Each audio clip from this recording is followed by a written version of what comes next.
बिस्मिल्लाहिर्रहमानिर्रहीम। अस्सलामुअलैकुम दोस्तों।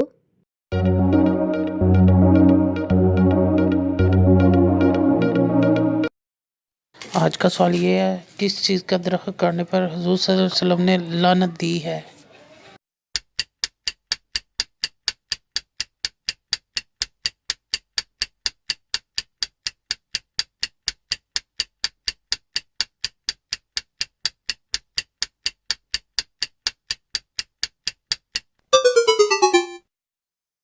जवाब है बेरी का दरख्त। इस वीडियो को लाइक करें, हमारे चैनल को सब्सक्राइब करें और बेल आइकन जरूर प्रेस करें हमारी न्यू वीडियो सबसे पहले देखने के लिए।